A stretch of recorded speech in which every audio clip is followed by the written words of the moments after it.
નમસ્કાર, આપ જોઈ રહ્યા છો સંદેશ ન્યૂઝ અને આપની સાથે હું છું લખમા। બુલેટિનની શરૂઆત કરીએ તે પહેલા પ્રજાસત્તાક પર્વની તમામ દર્શક મિત્રોને શુભેચ્છાઓ। રાજ્યમાં 77મા પ્રજાસત્તાક પર્વની ઉજવણી વાવ થરાદમાં થશે। રાજ્યકક્ષાની આ ઉજવણીમાં સીએમ ભૂપેન્દ્ર પટેલ પણ ઉપસ્થિત રહેવાના છે। વાવ થરાદમાં ખાસ તેઓની ઉપસ્થિતિ વચ્ચે આ પર્વની ઉજવણી કરાશે, જેમાં નાયબ મુખ્યમંત્રી હર્ષ સંઘવી જેઓ અમદાવાદમાં પોતાની હાજરી આપશે। ઉર્જા મંત્રી ઋષિકેશ પટેલ પણ ગાંધીનગર ખાતે ઉપસ્થિત રહેવાના છે।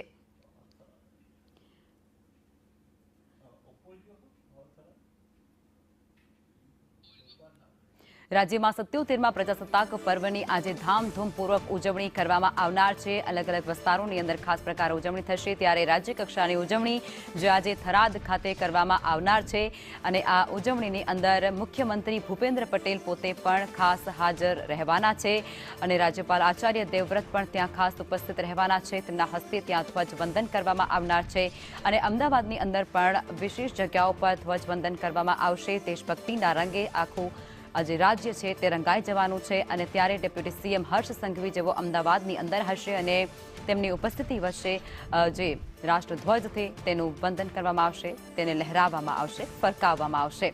રાજ્યમાં 77મા પ્રજાસત્તાક પર્વની ઉજવણી, જેમાં ખાસ કરી અને ગાંધીનગર ખાતે પણ ઉજવણી થવાની છે, જેમાં ઉર્જા મંત્રી ઋષિકેશ પટેલ ત્યાં ઉપસ્થિત રહેવાના છે અને તેમની ઉપસ્થિતિ વચ્ચે ત્યાં ધ્વજવંદનનો કાર્યક્રમ છે જેનું આયોજન કરવામાં આવ્યું છે અને તેઓ ત્યાં ખાસ પોતાની ઉપસ્થિતિ પણ નોંધાવવાના છે।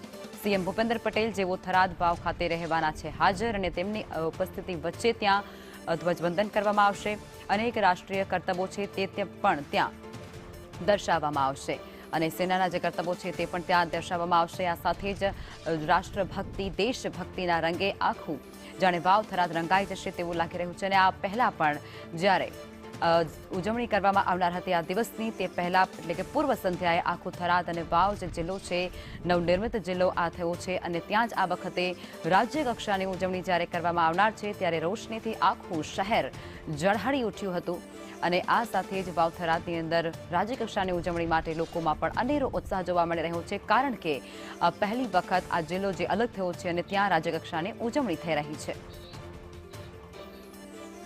તો આજ મુદ્દે અમારા સંવાદદાતા ધવલ જોશી અમારી સાથે વાવ થરાદથી લાઈવમાં જોડાઈ ગયા છે। જી ધવલ। લખમા ચોક્કસથી સમગ્ર દેશમાં આજે 77મા પ્રજાસત્તાક પર્વની ઉજવણી ખૂબ જ દેશભક્તિના માહોલ સાથે કરવામાં આવી રહી છે, ત્યારે રાજ્ય કક્ષાના પ્રજાસત્તાક પર્વની ઉજવણી છે તે નવનિર્મિત વાવ થરાદ જિલ્લામાં થવા જઈ રહી છે। વાવ થરાદ જિલ્લાના મુખ્ય મથક થરાદના મલુપુર હેલિપેડ ગ્રાઉન્ડ ખાતે આ તમામ પ્રકારની તૈયારીઓને આખરી ઓપ આપી દેવામાં આવ્યો છે। ટૂંક સમયમાં જ રાજ્યપાલ આચાર્ય દેવવ્રત અને મુખ્યમંત્રી ભૂપેન્દ્ર પટેલ છે કે જેઓ હેલિપેડ ગ્રાઉન્ડ ખાતે પહોંચે, જ્યાં ધ્વજવંદન કાર્યક્રમનું આયોજન કરવામાં આવ્યું છે। આ તમામ જે સ્થળના દ્રશ્યો આપને બતાવવા માંગીશ। વહેલી સવારથી જ અલગ અલગ શાળાના ભૂલકાઓ સહિત વાવ થરાદ જિલ્લામાંથી લોકો છે તે મોટી સંખ્યામાં આ ધ્વજવંદન કાર્યક્રમમાં પહોંચી રહ્યા છે। મહત્વની વાત છે કે આપ દ્રશ્યોમાં જોઈ રહ્યા છો તિરંગાઓ સાથે જે વિસ્તારની શાળાઓના ભૂલકા છે તે આ ધ્વજવંદન કાર્યક્રમમાં પહોંચી રહ્યા છે। મહત્વની વાત છે કે 2025માં નવનિર્મિત પામેલા વાવ થરાદ જિલ્લામાં પ્રથમ વર્ષે જ 77મા પ્રજાસત્તાક પર્વની રાજ્યકક્ષાની ઉજવણી થવા જઈ રહી છે, તેને જ લઈને વાવ થરાદ જિલ્લાના લોકોમાં અનેરો ઉત્સાહ છે તે જોવા મળી રહ્યો છે। વહેલી સવારથી જ લોકો છે તે આ ધ્વજવંદન કાર્યક્રમ સ્થળ પર પહોંચી રહ્યા છે। અહીંયા કેટલાક ભૂલકાઓ પહોંચ્યા છે, તેમની સાથે વાત કરવાનો પ્રયાસ કરીશું। શું કહો છો, રાજ્ય કક્ષાના પ્રજાસત્તાક પર્વની ઉજવણી કેવો માહોલ છે? અહીંયા માહોલ તો ખૂબ જ સારો છે। અમને પણ આનંદ થયો છે કે અમે આ રાજ્ય કક્ષાના પર્વની અંદર અમને પણ ભાગ મળ્યો છે। એવું થાય છે કે અત્યારે અમે રહી ગયા છે, ના રહ્યા હોત તમને બી અફસોસ થાય। અહીંયા આગળ વહેલી સવારની અંદર ઘણા બધા બહુ સંખ્યામાં લોકો આવી ગયા છે। તમે શું કાર્યક્રમમાં ભાગ લીધો છે? અમે એક આર્મીના ડાન્સની અંદર ભાગ લીધો છે।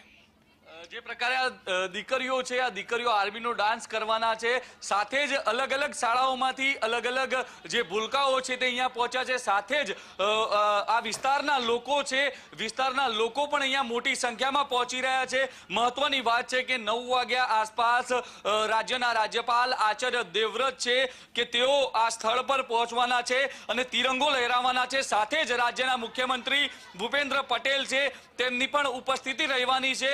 મહત્વની વાત છે કે બનાસકાંઠા જિલ્લામાંથી વિભાજિત થયા બાદ વાવ થરાદ જિલ્લામાં પ્રથમ વર્ષે જ રાજ્ય કક્ષાનો પ્રજાસત્તાક પર્વ ઉજવાઈ રહ્યો છે અને તેને જ લઈને સમગ્ર વિસ્તાર દેશભક્તિના માહોલે રંગાયેલો જોવા મળી રહ્યો છે। જે પ્રકારે અહીંયા કેટલાક લોકો છે, આપને દ્રશ્યો બતાવવા માંગીશ કે લોકો પણ વહેલી સવારથી આ ગુલાબી ઠંડી વચ્ચે લોકો છે તે અહીંયા પહોંચતા જોવા મળી રહ્યા છે। મોટી સંખ્યામાં લોકો છે તે ધીમે ધીમે હવે આ ધ્વજવંદન કાર્યક્રમ સ્થળ છે ત્યાં પહોંચી રહ્યા છે। ત્યારે કહી શકાય કે જે પ્રકારે આજે 77મો પ્રજાસત્તાક પર્વની ઉજવણી સમગ્ર ગુજરાતની નજર વાવ થરાદ જિલ્લા પર રહેવાની છે, કારણ કે વાવ થરાદ જિલ્લો એ નવનિર્મિત જિલ્લો છે અને આ જિલ્લામાં પ્રથમ વર્ષે જ રાજ્ય કક્ષાના પ્રજાસત્તાક પર્વની ઉજવણી થવા જઈ રહી છે। ત્યારે સમગ્ર ગુજરાતની નજર છે તે આ વાવ થરાદ જિલ્લા પર જોવા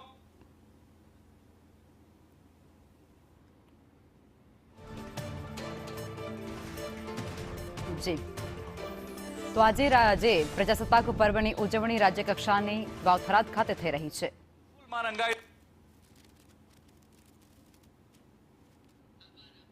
જી ધવલ, આપ જોડાયા તે બદલ આપનો આભાર।